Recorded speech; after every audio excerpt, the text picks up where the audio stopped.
Jesse, I think the first thing that we need to understand is that aging is normal. Probably the most important point that I'd like to make today in the show is that this is a relaxed subject. There's so much strife and terror and all these other problems going on in the world today. This is one area where why I love it so much is that it is tucked away in the corner. It's kind of immune from the problems of the world that we have. Oh, I know it's relaxed. I'm so glad you're here. We've had the superintendent of the schools, and we've had the state's attorney, and we've had the sheriff, and we've had the director of consumer affairs, and everybody has a problem, and everybody has really monumental chores, and it's not fun. No. But this is a fun subject, and I can't tell you how we've been looking forward to it because I know the reaction we've had on the cosmetic surgery for men. So continue. Ingrid Bergman, one of the most beautiful film stars in history, and Ingrid Bergman was described as the girl next door. She was the perfect model. She was the one that was everybody's dream. She made films. She had a life. What she did and what was tried to be presented for her on screen was peaches and cream. That's how they described her, the lady sitting on the rock with peaches and cream complexion. This lady, as you can see, also was not immune to aging.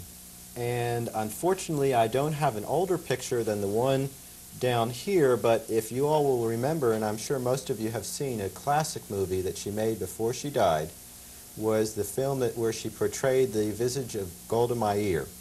And in essence, that film really showed the difference as far as the facial features, as far as the skin sagging, as far as the textures that had changed due to the factors of gravity and aging, genetics, and also Hollywood. Okay, so let's try and take Hollywood out of this if we can and concentrate on the realities of what it is that happens when we age. The first thing that we look at and concentrate are the eyes. Notice here really is a very fine, shiny appearance under the eyes. The top of the eyes are not drooping down. The eyebrows themselves are symmetrically arched and placed in the forehead.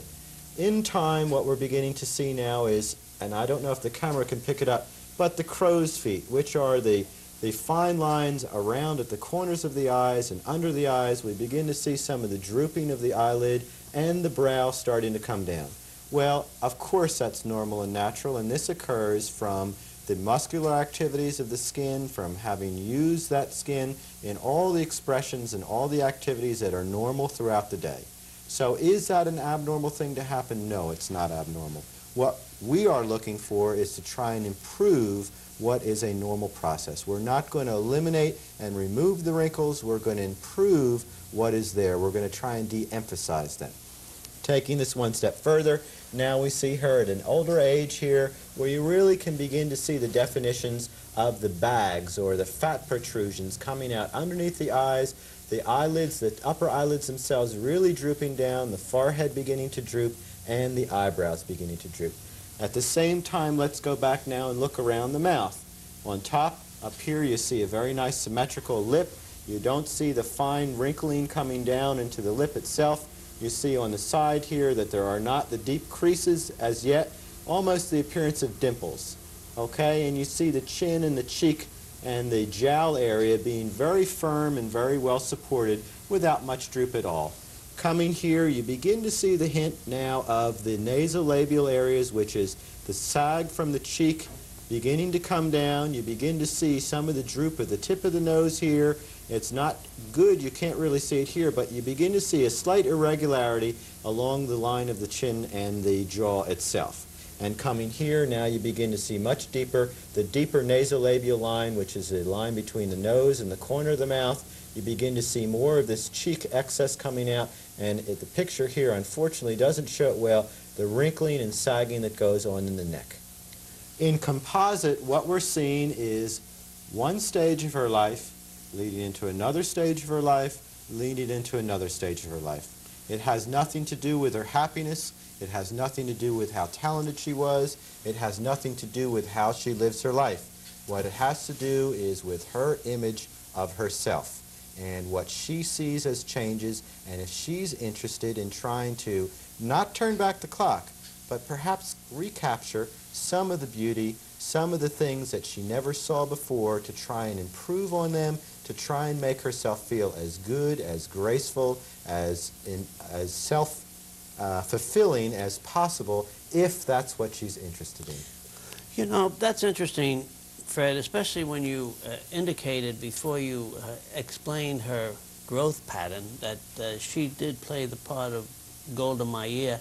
And I'm wondering, if she were alive today and did cosmetic surgery, would they still have selected her to do this role? But perhaps looking at it from the other side of the fence, perhaps because she aged a little bit and because of her tremendous talent and background in filmmaking, the producers felt that she was perfect for the role because of the way she looked.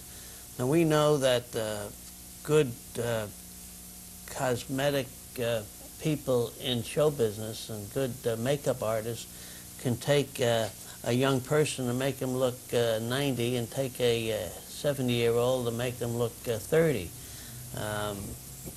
I'm sure we see that all the time. Look at how great George Burns looks, and he's pretty well up there.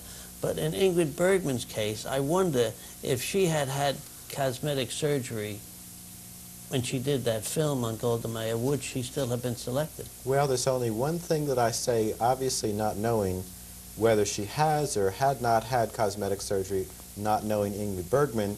One thing in defense of Hollywood is Hollywood.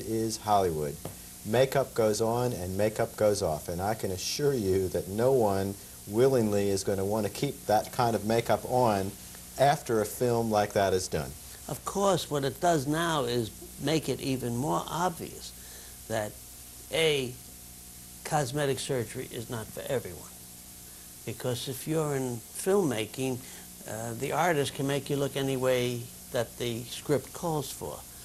But women in private life have probably more of an opportunity to enjoy cosmetic surgery than a film star, because a film star's existence in a private life doesn't really come out until she's out in public. And when she's out in public, she probably just came from a makeup artist studio before she appears at a premiere or something like that.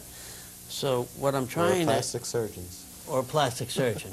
What I'm trying to get out, and I think that perhaps you have put me on the right track insofar as that the average woman on the street can enjoy on a permanent scale what the movie star enjoys on a temporary scale.